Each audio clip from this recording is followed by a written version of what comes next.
Hello student, स्वागत है आपका pi classes bye Sachin Malik में। आज का topic class 10th worksheet number 40।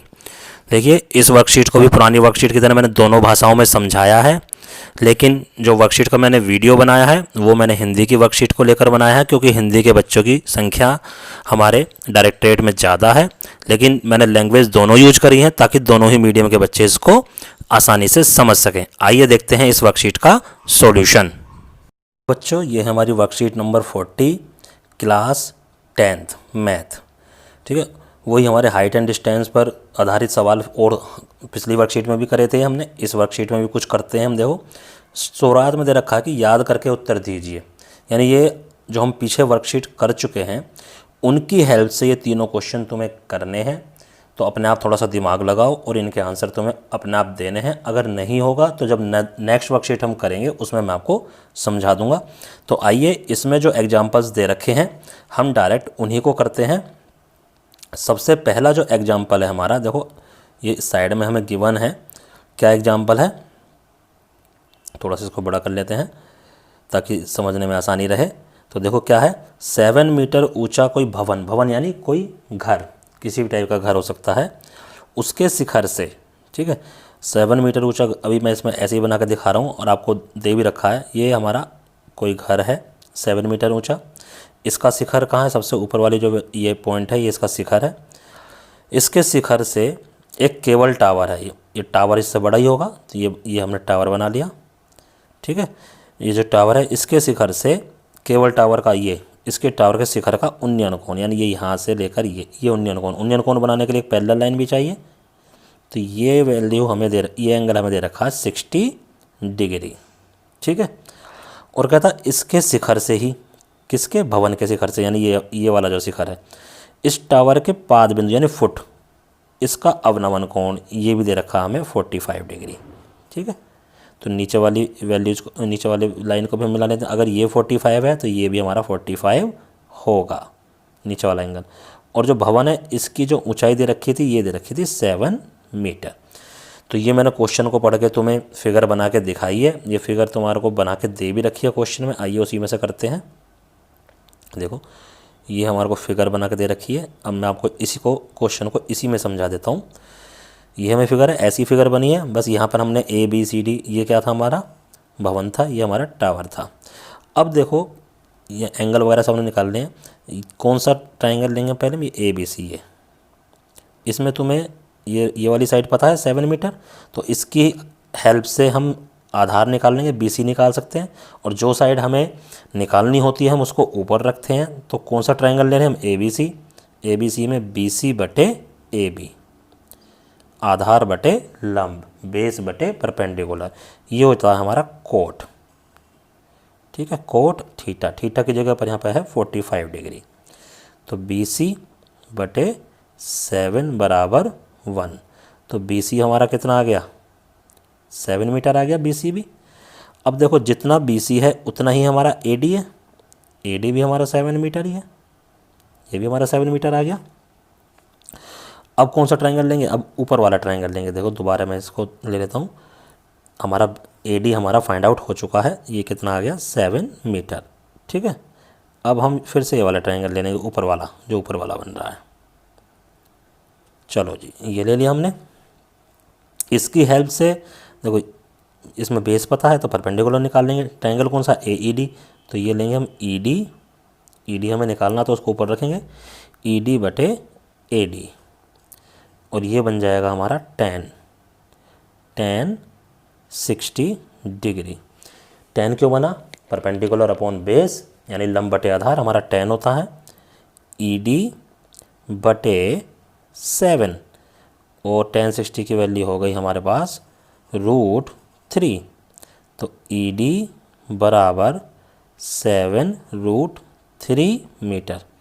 ठीक है, तो ED निकल गया। अच्छा, एक चीज़ और ध्यान रखो, जितना हमारा AB है, BC तो हमने निकाला, जितना AB है उतना ही हमारा CD भी है, ये भी 7 मीटर है। और ये ऊपर वाली आ गई हमारे पास 7√3 मीटर, ये भी हमने यहाँ पे निकाल के दिखाई है आपको। अब निकालना क्या है, हमें टावर की लंबाई निकालनी है। देखो, ये अभी हमने निकाल दिया, अभी निकाला ना मैंने, ये कितना आया 7√3, ये कितना है 7, क्योंकि ये और ये हमारे बराबर हैं, आमने सामने की भुजाएं। निकालना क्या है हमको, टावर की लंबाई। टावर की लंबाई यानी पूरी, और इस पूरी में क्या क्या आ रहा है, ED प्लस CD। तो ED कितना है 7√3 प्लस 7 कॉमन ले लिया, तो ब्रैकेट में √3 + 1 मीटर, ये हमारा बच गया। तो this is the height of tower, यानी टावर की ऊंचाई जो हमें फाइंड आउट करनी थी। चलिए चलते हैं नेक्स्ट क्वेश्चन की ओर। नेक्स्ट क्वेश्चन ये है हमारे पास, बहुत ही अच्छा क्वेश्चन है। इसका मैं पहले तुम्हें फिगर अलग से बना के दिखाऊंगा ताकि तुम्हें समझ में आ जाए। क्या कहता है, एक पेड़ है, चलो हमारे पास ये पेड़ है भाई, कोई भी पेड़ है ये हमारे पास। पेड़, आंधी आई और हमारा पेड़ टूट गया। मान लो पेड़ कहाँ से टूट गया, यहाँ से टूट गया, और पेड़ आंधी आने से टूटने के कारण ये ज़मीन पर यहाँ टच हो गया। ठीक है, तो जहाँ से पेड़ स्टार्ट हो रहा है ना, पेड़ का जो फुट या पाद बिंदु, और जहाँ टूट के वो ज़मीन पर गिरा है, ये दूरी, ये वाली, ये दे रखी है हमें 8 मीटर। ठीक है, और एंगल ये बना रहा है इसके साथ 30 डिग्री, ये भी हमें गिवन है, ये 300 नहीं है, 30 डिग्री है। तो कहता पेड़ की ऊंचाई क्या करो। अब पेड़ की ऊंचाई कैसे, देखो पेड़ में तो ये पोर्शन और ये जो पोर्शन टूट के यहाँ पर आ गया, यानी ये वाला पोर्शन और ये वाला पोर्शन, यानी लंब और कर्ण दोनों हमें जोड़ना पड़ेंगे, तभी तो पेड़ की ऊंचाई निकलेगी। क्योंकि पेड़ यहाँ से टूटकर ये वाला जो हिस्सा है वो इधर आ गया अब। ठीक है, तो ये था इसका मेन लॉजिक कि पेड़ टूटकर कैसे इधर गिर गया। तो हमें लंब भी निकालना है और हमें ये कर्ण भी निकालना है। इन दोनों को ऐड कर देंगे और ऐड करके हमारे पास पेड़ की ऊंचाई आ जाएगी। निकालेंगे कैसे, हमें आधार पता है त्रिभुज का, जब आधार पता है तो लंब भी निकाल सकते हैं और कर्ण भी निकाल सकते हैं। तो चलो क्वेश्चन में निकालते हैं। ये रहा हमारा क्वेश्चन। ठीक है, अब देखो हमें BC पता है, हमें AB निकालना है। तो क्या लिखेंगे, AB बटे BC, ये क्या हो गया tan 30। ठीक है, तो AB हमें पता नहीं है, BC हमारा 8 है, tan 30 हो गया हमारा 1/√3। ठीक है, तो AB यहाँ से निकल जाएगा, कैसे, 8 को इधर ले जाएंगे, तो ये AB आ गया हमारा 8/√3 मीटर। इसको भी ऐसे ही रहने दो, तो AB की वैल्यू फाइंड आउट हो गई। चलो जी, अब इसी टाइप से हम AC निकालते हैं। तो AC बटे BC, ठीक है, AC बटे BC क्या हो गया, कर्ण बटे आधार। कर्ण बटे आधार क्या होता था, क्या क्या था हमारे पास फार्मूला, किससे सिखाता था मैं आपको, याद है आपको, PBP/HHB। तो ये क्या है, कर्ण यानी कि हाइपोटेन्यूज अपॉन बेस। तो इस वाले रेशियो से निकलेगा उल्टा, नीचे से ऊपर से पढ़ेंगे तो कोस और नीचे से पढ़ेंगे तो सेक। तो ये बन गया हमारा सेक। ठीक है, AC बटे BC क्या बन गया, सेक। सेक कितना, सेक 30। तो AC BC की जगह तो 8 आ गया, और सेक 30 की वैल्यू क्या आ गई हमारे पास, कोस 30 की क्या होती है, कोस 30 की होती है √3/2, और इसकी हो जाएगी 2/√3। तो अब ये 8 इधर चला जाएगा, तो ये हो जाएगा 16/√3 मीटर। देखो दोनों की वैल्यू आ गई, AC की कितनी आ गई 16√3, और AB की कितनी आ गई हमारे पास 8√3। ठीक है, तो पेड़ की ऊंचाई क्या हो जाएगी, पेड़ की ऊंचाई हो जाएगी AB, ना हम बाद में लिखेंगे, पेड़ की ऊंचाई बराबर AB प्लस AC। AB कितना आया था 8/√3। ठीक है, और ये आ गया हमारा 16/√3। LCM क्योंकि डिनोमीटर सेम है तो ऊपर वाली वैल्यू ऐड हो जाएंगी 24/√3। नीचे हमारे पास रूट की वैल्यू नहीं होनी चाहिए, तो ऊपर नीचे √3 से हमने मल्टीप्लाई कर दिया, ये हो गया। देखो 24√3, तो ये तो एज इट इज़ हो गया 24√3, और जो नीचे वाला √3 मल्टीप्लाई करेंगे तो क्या आ गया 3 से इसको काट दिया 8। तो पेड़ की ऊंचाई आ गई हमारे पास 8√3 मीटर। ठीक है, तो ये हमारे पास आंसर आ गया 8√3 मीटर। देखो यहाँ भी इन्होंने भी दे रखा है, हमने हमने दूसरे तरीके से निकाला, इन्होंने दूसरे से निकाला। हमने क्या करा, मैंने तुम्हें पहले से ही बताया हुआ है कि जो सी भी साइड हमें निकालनी है हम उसे ऊपर रखेंगे और जो साइड हमें गिवन है उसे नीचे रखेंगे। चलिए करते हैं अब अगला एग्जाम्पल जो हमें दे रखा है। देखो ये है, तो इसकी पहले मैं तुम्हें फिगर बना के दिखाता हूँ। क्या कहता है, एक मीनार के पाद बिंदु से एक भवन के शिखर का उन्नयन कोण, ठीक है, 30 डिग्री है, और भवन के पाद बिंदु से मीनार के शिखर का उन्नयन कोण कितना है, वो है हमारे पास 60 डिग्री। ठीक है, तो मीनार हमारी 50 मीटर ऊंची, यानी मीनार को इन्होंने बड़ा माना हुआ है। तो चलो इसी में समझा देते हैं। ये हमारी मीनार है, ये हमारा भवन है। भवन से मीनार के फुट का जो उन्नयन कोण है, उन्नयन कोण एंगल ऑफ एलिवेशन, ये 30 डिग्री दे रखा है, और मीनार के उससे उन्नयन कोण हमें कितना दे रखा है, ये 60 डिग्री दे रखा है। ठीक है, यानी मीनार से भवन के फुट का यानी पाद बिंदु का उन्नयन कोण दे रखा है, और भवन से, ये जो भवन है, भवन से हमारे मीनार का दे रखा है, और मीनार की ऊंचाई दे दी हमें 50 मीटर। ठीक है, तो अब निकलवा क्या रहा, देखो कहता है यदि मीनार की ऊंचाई इतनी तो भवन की ऊंचाई ज्ञात करवा रहा। अब कैसे निकालेंगे, सिंपल है ये भी। हमें इस वाले ट्रायंगल में देके चलना। देखो ये जो ट्रायंगल है, ठीक है, क्या है ये, BCD था ये, यहाँ पर D था हमारा। अब देखो इसको हम क्या करेंगे, इसमें ये वाली साइड पता है तो नीचे वाली साइड हम निकाल सकते हैं। एंगल हमें पता है 60 डिग्री का है इसका। तो चलो जी, BC बटे CD, ठीक है, BC बटे CD, आधार बटे लंब, कोट बन गया। कोट कितना, कोट 60, तो BC, ठीक है, BC बटे 50 गुना कोट वो बराबर कोट 60। कोट 60 की वैल्यू कितनी होती है बताओ, कोट 60 की वैल्यू देखो, tan 60 की कितनी होती थी, √3, तो कोट 60 की क्या हो जाएगी, 1/√3। तो ऐसे यहाँ पर हमारे पास BC निकल के आ गया 50/√3, ठीक है, मीटर। देखो यहाँ पे इन्होंने निकाल के दिखा भी रखा है, हमने भी निकाल के दिखा दिया। अब दूसरा त्रिभुज लेकर चलेंगे, BC वाली वैल्यू पता चल गई ना हमें। अब हम कौन सा त्रिभुज लेकर चलेंगे, अब ये जो दूसरा बच रहा है, दूसरा कौन सा, ये, ठीक है, ये वाला, ये हमारा 50/√3 आ चुका है। अब इस वाले त्रिभुज में हमें ये वैल्यू निकालनी है, बेस हमें पता है और एंगल भी हमें पता है। तो अब क्या लेकर चलेंगे, AB बटे BC बराबर tan, अब की बार 30 हो जाएगा एंगल। ठीक है, तो AB हमें फाइंड आउट करना ही है, यही तो हमें निकालना था। तो AB बटे 50/√3 बराबर 1/√3। ठीक है, ये हम ले गए।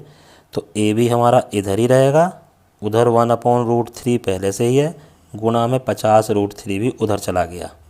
ऊपर तो देखो 50 बचा, नीचे √3 की √3 से मल्टीप्लाई हो गई, 3 आ गया। तो 50/3, 50 को 3 से भाग कर दो, जो भी आएगा वो तुम्हारी भवन की ऊंचाई आ जाएगी। तो इन्होंने 50/3 ही छोड़ दिया, भाग भी नहीं करा। तो जैसे इन्होंने छोड़ दिया ऐसे तुम भी छोड़ दो, तुम ही क्यों फिर ज़्यादा करते हो काम को, है ना। इन्होंने 50/3 ही छोड़ दिया, और थोड़ा सा और आंसर निकालना चाहते हो तो 50 को 3 से हम भाग कर देंगे। चलिए अब करते हैं लास्ट एग्जाम्पल। लास्ट एग्जाम्पल है और बहुत ही इम्पोर्टेंट भी है ये एग्जाम्पल। देखो कहता है एक मीनार के पाद बिंदु से, पहले मैं इसका चित्र बनाना सिखाता हूँ। ठीक है, मान लो कोई भी हमारी ये मीनार है, पाद बिंदु से, यानी पाद बिंदु कौन सा, ये वाला, नीचे वाला जो होता है, सबसे नीचे वाला। ऊपर वाला हमारा होता है शिखर और नीचे वाला होता है पाद बिंदु। से S दूरी पर और T दूरी पर दो बिंदु हैं। मान लो यहाँ से ये दूरी, ये एक बिंदु यहाँ पर है, ये कितनी दूरी पर है, S। एक और बिंदु है, ये भी और यहाँ से कुल दूरी ये वाली, ये पूरी कुल दूरी, ये जो है T। पहले वाले बिंदु की दूरी S और दूसरे वाले बिंदु की दूरी T। तो यहाँ से दोनों में उन्नयन कोण यानी एंगल ऑफ एलिवेशन बनेंगे ही बनेंगे। तो कहता है ये दोनों जो एंगल हैं, ये दोनों कॉम्प्लीमेंट्री एंगल हैं या पूरक कोण है। कॉम्प्लीमेंट्री एंगल का मतलब है उन दोनों का जो सम आएगा वो 90 डिग्री होना चाहिए। फॉर एग्जांपल अगर ये 60 है तो ये 30 हो जाएगा, यानी इनमें से एक 60 है तो एक 30 हो जाएगा, एक 50 है तो एक 40 हो जाएगा, इस टाइप से। तो हमें तो पता ही नहीं कौन सा कितना। मान लो अगर हम इस जो हमारा पहला वाला पॉइंट है इसको अगर हम थीटा मान लें तो दूसरे वाले को 90 में से माइनस कर लो, 90 माइनस थीटा बन जाएगा। ठीक है, तो कहता है तो प्रूव करो कि जो मीनार की ऊंचाई आएगी, यानी ये जो ऊंचाई है, ठीक है, इसको अगर मैं एच बी मान लूँ तो इसकी वैल्यू हमारे को क्या प्रूव करनी है कि √ST, ये वैल्यू हमारे को प्रूव करके दिखानी है। चलो क्वेश्चन करते हैं। अब देखो, अगर मैं ये ले लिया हमने, देखो ये है हमारे पास, थोड़ा सा और फिगर नीचे कर लेते हैं, ये है हमारे पास जो हमने बनाई थी, बिल्कुल वही है, कुछ नया नहीं है इसमें। तो सबसे पहले हम देखो कौन सा ट्रायंगल लेके चलेंगे। हम पहले छोटा वाला ट्रायंगल ले लेते हैं। ये इसमें ना तो हमें कोई साइड दे रखी है ना कोई साइड हमें पता है। तो क्योंकि देखो ये H है और ये S है, यानी कोई काउंटिंग नंबर्स में हमको एग्जैक्टली नहीं पता है। तो ऐसे में हम कोई कुछ भी लेते हैं, हम क्या करेंगे, किसी भी साइड को ऊपर रख लेंगे और किसी भी साइड को हम नीचे रख लेंगे। तो हम इसमें निकाल सकते हैं कि AB बटे BC, ये हो गया हमारा tan थीटा, और AB और BC की वैल्यू हमें पता ही है कितनी है, H बटे S, ये हो गया हमारा tan थीटा। ठीक है, देखो इन्होंने यहाँ पर निकाल कर दिखा भी रखी है नीचे, H बटे S, tan थीटा जो हो गया वो H बटे S हो गया। ठीक है, ये रहा हमारा H बटे S tan थीटा। अब बड़े वाले त्रिभुज को ले लिया इन्होंने, ये ले लिया बड़ा वाला त्रिभुज।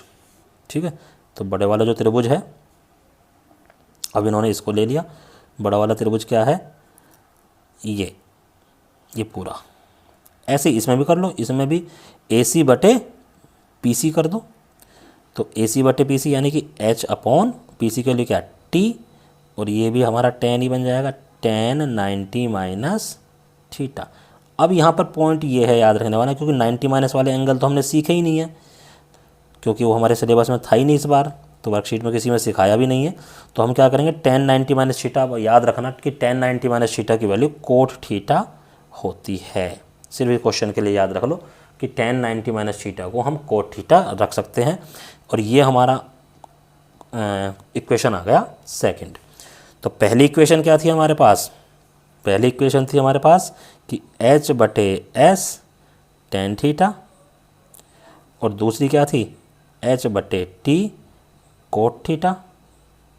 दोनों को मल्टीप्लाई कर देते हैं, तो मल्टीप्लाई करेंगे तो लेफ्ट हैंड साइड वाली लेफ्ट हैंड साइड में और राइट हैंड साइड वाली राइट हैंड साइड में। तो H बटे S ये मल्टीप्लाई होगा H बटे T से, और tan थीटा मल्टीप्लाई हो जाएगा कोट थीटा से। देखो tan थीटा कोट थीटा तो आपस में कट गए, क्यों, एक दूसरे के उल्टे होते हैं। कट के आ गया तो क्या आ गया 1, और इधर आ गया हमारा H² बटे ST बराबर 1 बटे 1। तो क्रॉस मल्टीप्लाई वगैरह करोगे तो क्या आ गया, इधर देखो क्रॉस मल्टीप्लाई करेंगे तो ये आ जाएगा H² बराबर ST, और H के ऊपर से स्क्वायर हटाएंगे तो आ जाएगा अंडर रूट में ST। और यही हमको प्रूव करना था कि जो मीनार की हाइट है वो अंडर रूट ST होगी। बहुत इंपॉर्टेंट क्वेश्चन है ये पेपर में आने के लिए। तो इस तरह से हमारे एग्जाम्पल्स कंप्लीट होते हैं। अब देखो ये जो तुम्हें दे रखे हैं क्वेश्चंस, इनकी मैं तुम्हें फिगर बना देता हूँ और फिगर में ये समझा देता हूँ तो करना कैसे है, करना या आपको अपने आप ही है। इनकी मैं फिगर तुम्हें बना कर दिखाऊँगा दोनों की। देखो जैसे पहला क्वेश्चन है, कहता 100 मीटर चौड़ी एक नदी है।